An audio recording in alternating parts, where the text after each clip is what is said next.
I told them tonight was, listen, we give you scholarships, we give you, stipends and meals and a place to live. We give you nice uniforms. I can't give you guts, and I can't give you heart. And tonight, hey, it was BYOG, bring your own guts. And they brought some guts and some heart, and they know. Go Tigers.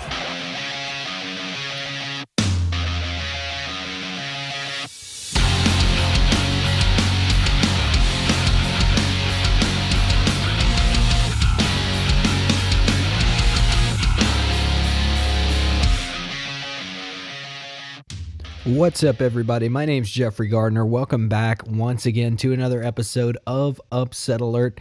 It is episode number 94 of the Ultimate College Football Podcast, celebrating all 130 teams in FBS. We are here today coming at you on a Tuesday afternoon, ready to discuss a lot of college football news. And a lot of the time, as is the world in podcasting and in radio and all that kind of stuff, just news in general, I think, bombshell news tends to drop right after you publish, right? Right after you publish your article or your podcast or whatever it may be. Then the news comes out, so you got to wait until the following week or the following episode to hear about the big bombshell news. That is not the case today. There is some big bombshell college football news. We'll get back into some housekeeping and that kind of thing in our normal, of course, kind of week 14, I suppose we're in now, wrap up. But moving on here, let's just jump right into the lead here. Ohio State and Michigan has been canceled for this upcoming weekend, and it is not going to be rescheduled. At least that's what they're saying. So the Ohio State-Michigan game, now I know what you think of that. That's not a huge game, right? That game's not really of consequence this year. Michigan has looked terrible for the most part this year. Ohio State, we expect, is one of the best teams in the country, so why do we really have any need to see the Buckeyes beat down the Wolverines once again? Well, let me tell you why. Because the Big Ten schedule this year is so short. It's in their conference-only schedule because they got off to such a late start that they made a rule in there in kind of their stipulations for the conference championship qualifications this year that if you had a certain number of games get canceled, because remember they didn't have any off weeks put in there to allow for a postponement rather than a cancellation, really. If circumstances due to COVID-19 or otherwise prevented a team from playing a certain number of their games, they would be disqualified from being a Big Ten championship contender. And Ohio State has officially crossed that threshold with this game against Michigan, the game getting postponed. And so that's a big news story, obviously, in the world of college football, because Ohio State, a team that we have thought over the course of the season, even back all the way into the preseason, throughout the whole preseason, this has been one team that pretty much across the board, everyone has agreed is probably going to the college football playoff. And that has been thrown for quite a loop now, because now you're going to be looking at an Ohio State football team that is only going to have played a handful of games against opponents that have a combined losing record. And with their only real quality win coming against Indiana, who actually, by the way, stands in line to represent the Big Ten East in the Big Ten championship game, because Michigan's been terrible, Penn State's been terrible, and Ohio State has officially had enough games canceled this year that they are no longer eligible for that Big Ten championship game. So here's what it comes down to. Is the Big Ten going to change their rules? Because two of their best teams, Wisconsin and Ohio State, have been disqualified from the Big Ten championship game at this point. Or is this a conference that's going to kind of dig their heels in and say, you know what? We made rules, arbitrary though they may be, perhaps. We're going to stand by those. And we're not going to give special treatment to our big money team, the Ohio State Buckeyes, the best team in the conference, the best chance that the conference has to be represented, I should say, in the college football playoff. At least that's the way things look on paper. To be honest, I think the Big Ten's going to find a way to let Ohio State play in that Big Ten championship game. I think at this point, it's happened to multiple teams in the conference. I think it's time for them to reevaluate those qualifications that they had. I don't know how the conference as a whole is going to feel about that. Obviously, Indiana fans are going to be upset. A very good-looking one-loss Indiana team wants a chance to prove themselves against another quality opponent in that Big Ten championship game, I'm sure.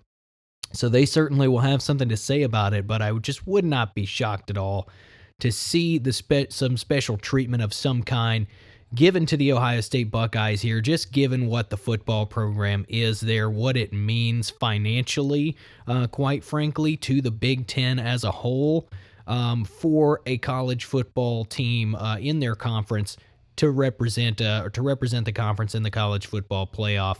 And Ohio State, frankly, would be one of the teams that had a legitimate shot to win that playoff. Not that I suppose everybody who makes the playoff has a legitimate shot to win it. It's 1-4 essentially, but Ohio State from the get-go has pretty much been viewed as one of the two best teams in the country.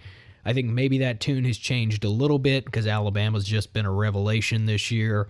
Especially on the offensive side of the ball, of course.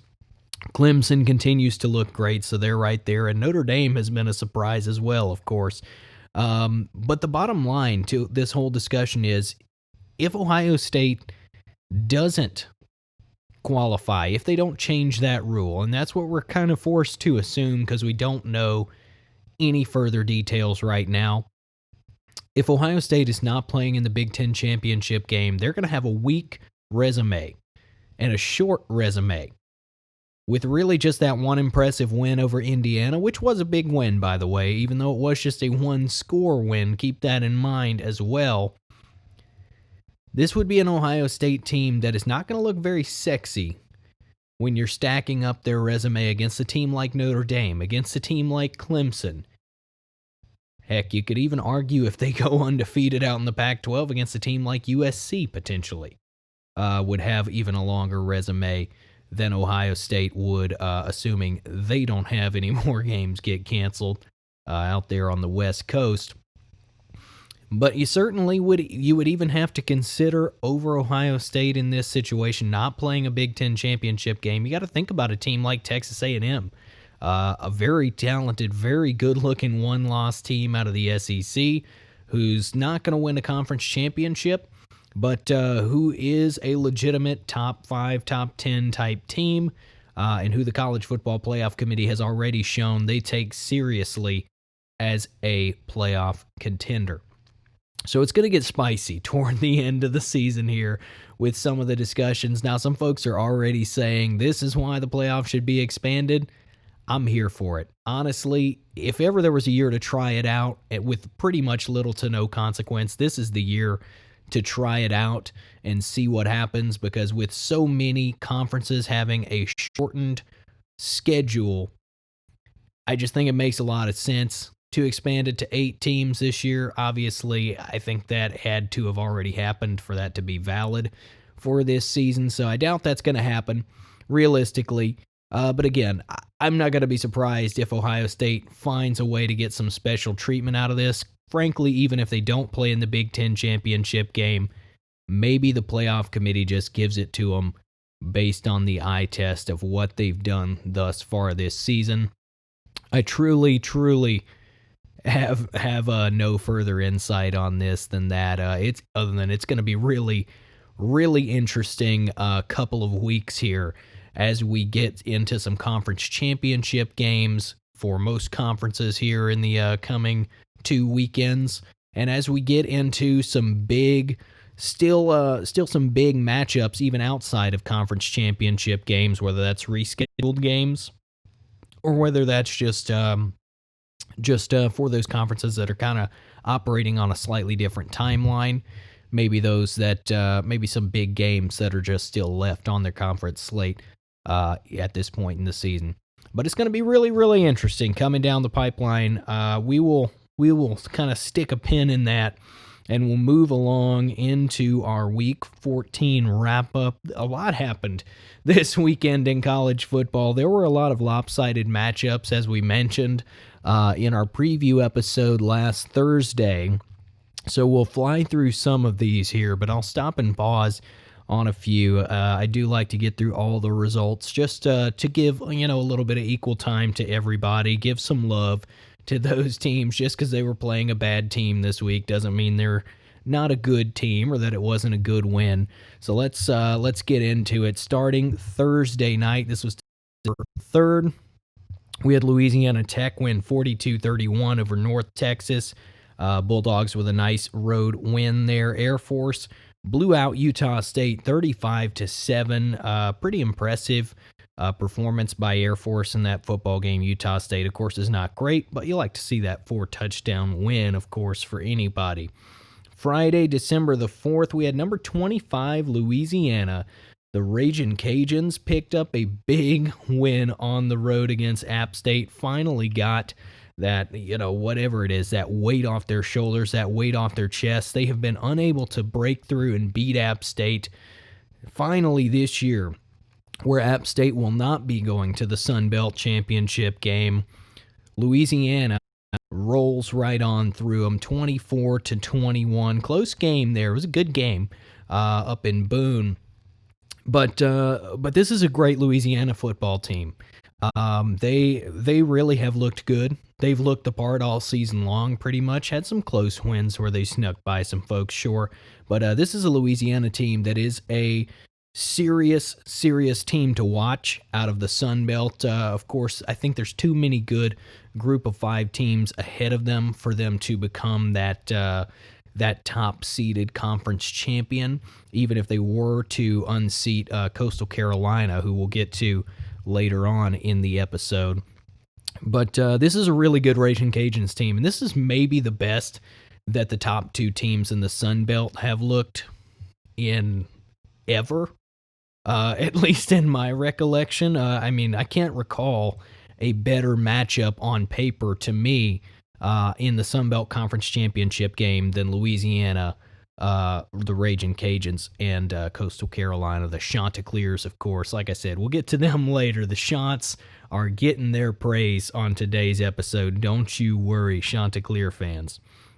Saturday, December the 5th, we had number 4 Ohio State at Michigan State. Michigan State has had a couple of big upsets this season. Was not meant to be in this game. The Buckeyes might not be going to the Big Ten championship game, but they flexed some muscle against Sparty on the road on Saturday afternoon. This was 52-12. We had number 5 Texas A&M on the road against Auburn. Survived a test. I think this was a game that was a little trickier than some folks were giving it credit for. I think on College Game Day when I watched Saturday morning, they did a good job of highlighting this was not an easy game for Texas A&M. Auburn is not a team that's just going to roll over and die because they're not making the SEC championship game. A&M does win this one, though, 31-20, so good win for the Aggies. They continue to just kind of steamroll through most SEC competition. They're 7-1 on the season now under head coach Jimbo Fisher, who's definitely having his best year since leaving Tallahassee. We had a big upset in the Big 12. TCU at home wins 29-22 over number 15 Oklahoma State. The Big 12 continues to be a head scratcher. OK State moves to 6-3. TCU moves into the over 500 territory, now 5-4 on the season. So now you've got Texas and Oklahoma State, who were both serious Big 12 championship contenders with 3 regular season losses. Just bizarre. Really just bizarre out in the Big 12. You've got Iowa State, and Oklahoma still out there with 2 losses. But OK State, who a lot of folks thought would be the Big 12 champion this year, Texas, maybe more of a dark horse contender, for the Big 12 this year, both with 3 regular season losses. That is just strange. We had number 17, North Carolina, blow the brakes off of Western Carolina, 49-9. Nothing really to talk about there. Here's a weird one. And I mean, this was a really weird one, just head scratcher.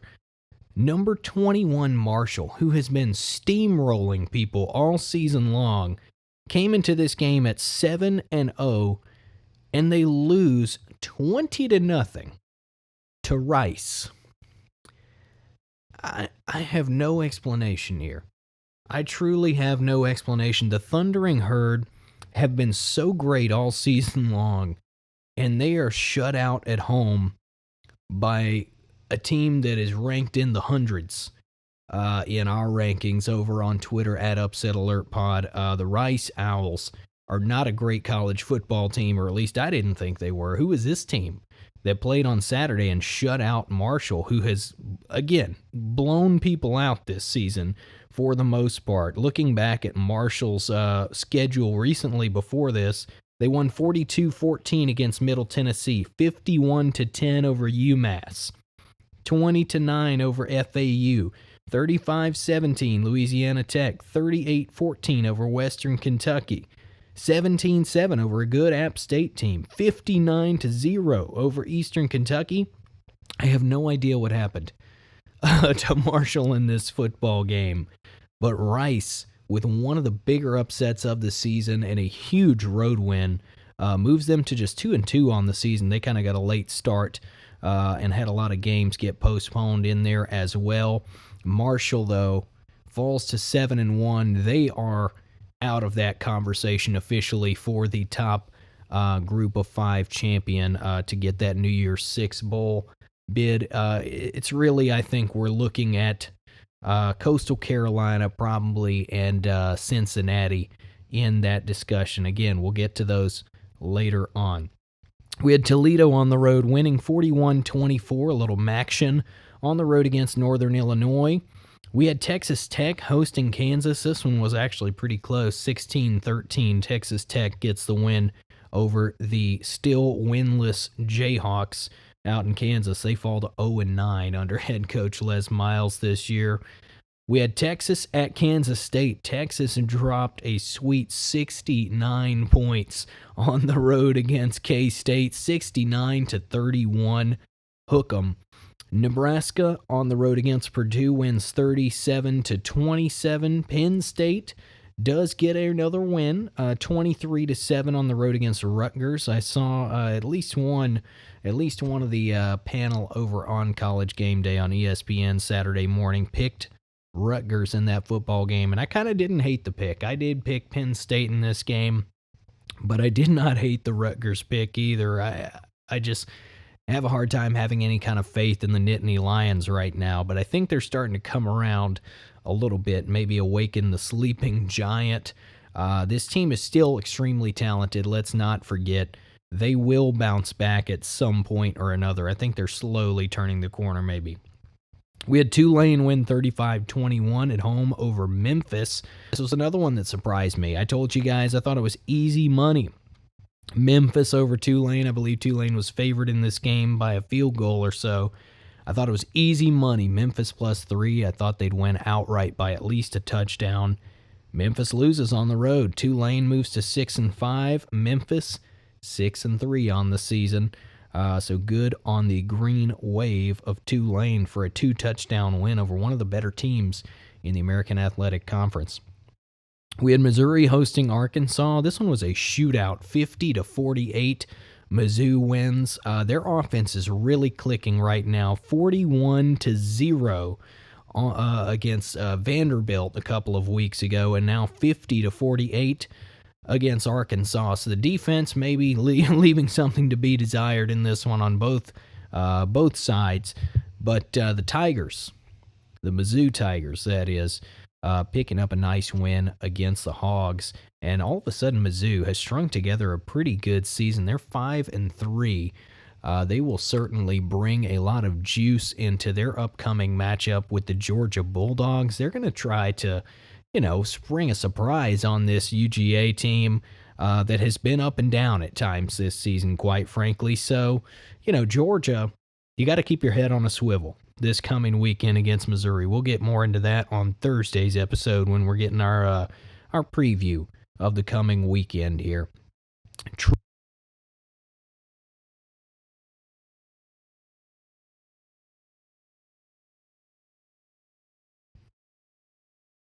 Apologies for a brief audio hiccup there. I think we were just experiencing some technical difficulties, but Troy, as I was saying, was on the road this weekend. Picks up a 29-0 win over South Alabama. South Alabama has actually outperformed expectations this year a little bit. Troy, that's not a bad win on the road there. Akron, one of the worst teams in college football, man, but they were playing Bowling Green, who's even worse. Apparently, Akron wins at home 31-3, a big win for the Zips.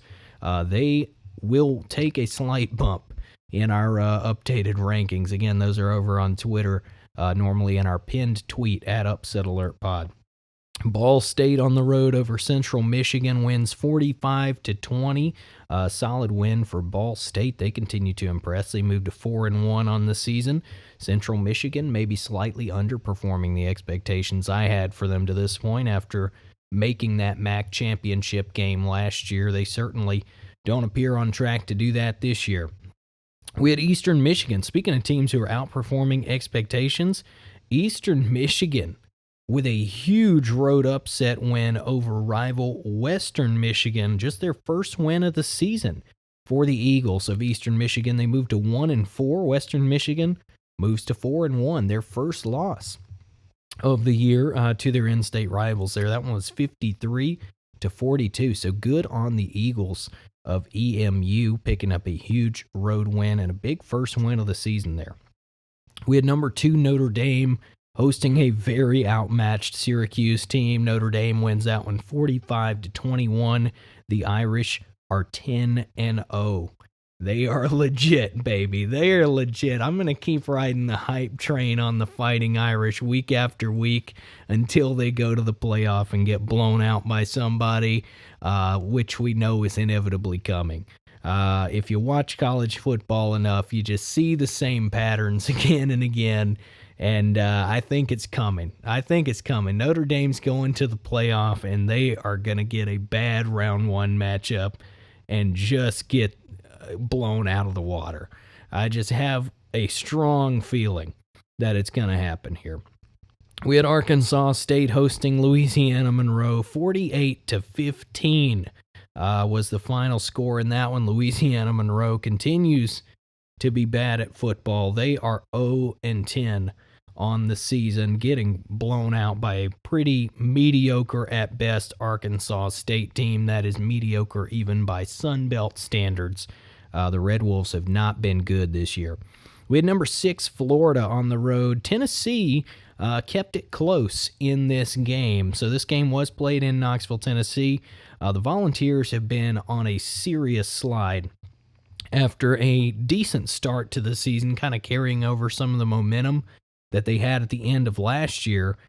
They're at 2-6 following this loss to Florida, and I think they're seriously considering a head coaching change at Tennessee. I don't know if it's a culture issue. I can't speak to that because I'm not in the locker room. I'm not in the meetings or anything like that, but it's something. Something stinks at Tennessee, and it's the football team. They are looking real bad, and whatever positive momentum that they had at the end of last year into the early part of this year has been completely undone, and then some.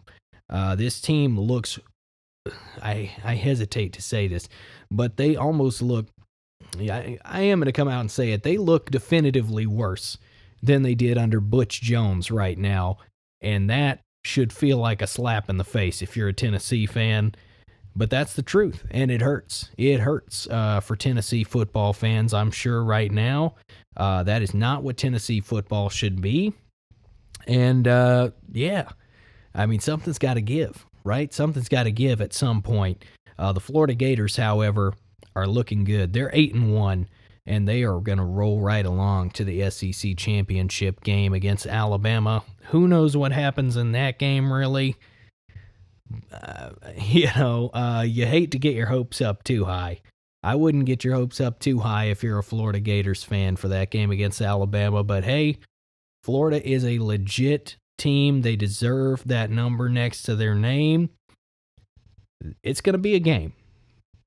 At least for a little while. It's going to be a good game. So the Gators continue to roll right along there.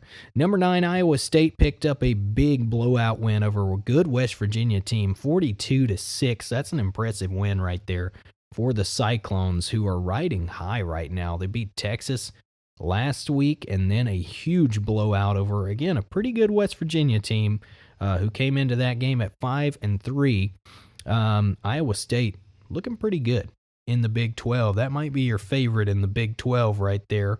They already hold one win over Oklahoma, so if they play them again in the conference championship, you'd have to think the Cyclones would probably be favored there.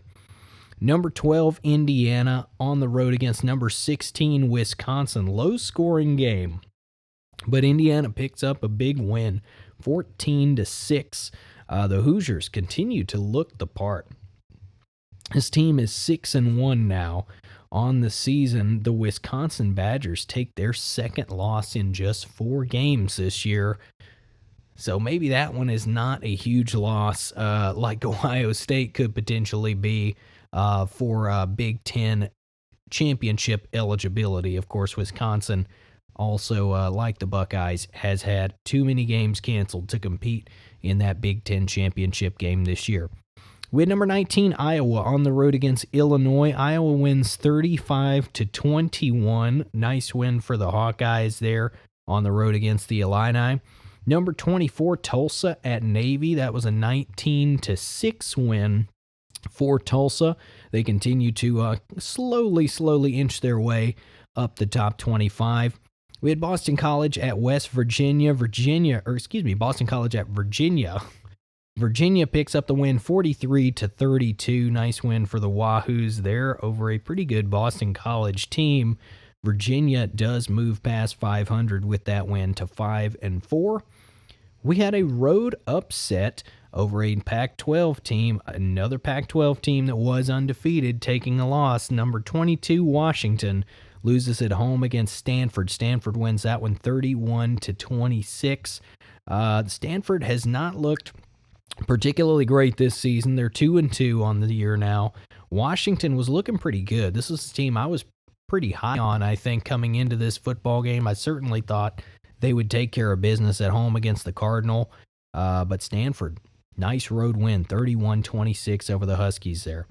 NC State wins at home over Georgia Tech. No big surprise there. Maybe a little surprising to me that the margin wasn't bigger. It was 23-13 for the Wolfpack in that game. Not a ton to say about that other than the Wolfpack are having a good year. They're 8-3 now at NC State this year. Georgia Tech falls to 3-8.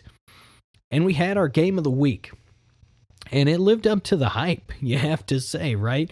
Number 18, Coastal Carolina, hosting number 13, BYU. Coastal wins 22-17 on their home teal turf.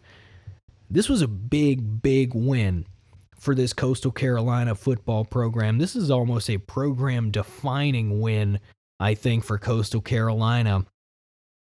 These two teams have been in the same conversations all season long. More than anyone, I think it's been BYU and Cincinnati getting compared.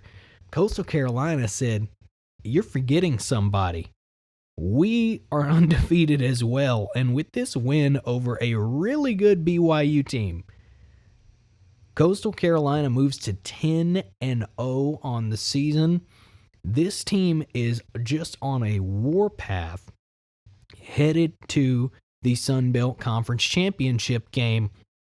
And when they get there, they're going to get a chance to show out against a good Louisiana football team as well. Now, I don't think that Coastal Carolina has a legitimate shot to make the playoff or anything like that, but this was a huge win for them. This was a huge win for them that is at least putting them in that same conversation as Cincinnati. I think because of strength of schedule overall, they still need Cincinnati to lose if they want to get that top group of 5 conference champion slot in a New Year's Six Bowl. But Coastal Carolina has looked like one of the best teams in college football this year, and that is something, if you told me I'd be saying that right now on December the 8th, I would have taken any bet against that. It's just crazy. It's crazy. You got to love it about college football. It is a particularly weird year, and the Chanticleers of Coastal Carolina have kind of become America's team this year, I think. This is a special football team. Their head coach is probably going to get a very big job and a very big payday at the end of this season. And that team is going to get to play in a very high-caliber bowl game, probably.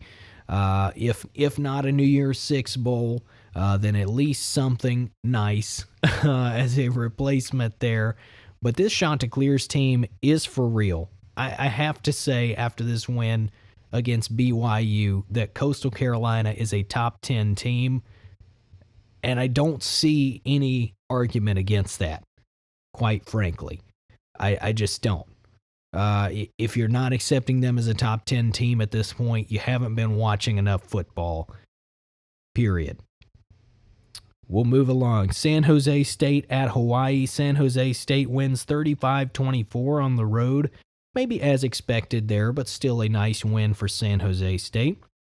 Georgia Southern, speaking of nice wins, Hail Southern picks one up against Florida Atlantic at home, 20-3 for the Eagles at Paulson Stadium. Georgia Southern moves to 7-4. They're having a pretty good year.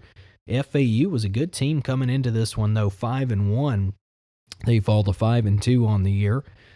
Number 23, Oregon, loses again. This team is now 3-2 after losing on the road against the Golden Bears of California, 21-17. Oregon, if they weren't already out of the Pac-12 championship discussions, they pretty much are now. It's still a possibility, of course, because they've already beaten Washington State, and they're going to have their chance to play against Washington, who already has one loss. But this Ducks team doesn't really have much to play for at this point in the season compared to just a few weeks ago when we were talking about them as a dark horse playoff contender. That is completely out the window, I think, at this point for any Pac-12 team, even more so than it was a week ago. San Diego State wins at home 29-17 over Colorado State. We had Colorado on the road 24-13 over Arizona.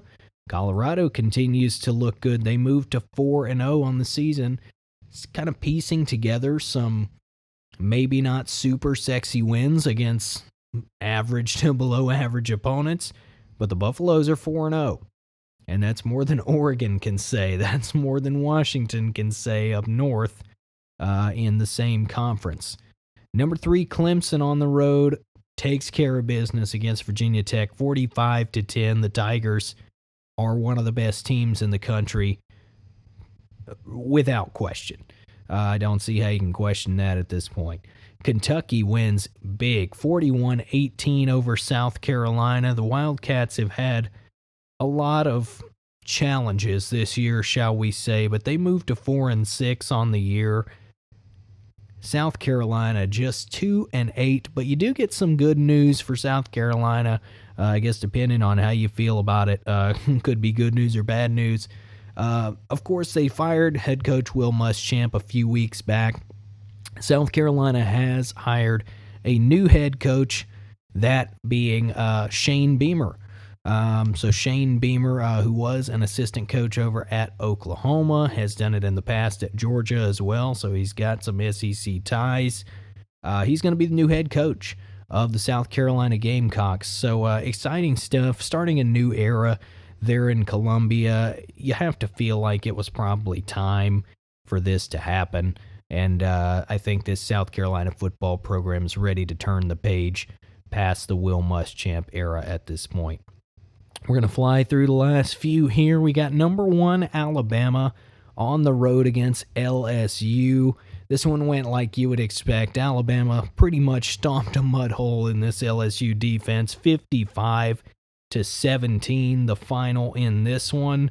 Mac Jones did the thing, 20 of 28, 385 passing yards, 4 touchdowns, no picks. Najee Harris, 21 carries for 145 yards and 3 touchdowns. Alabama is too good.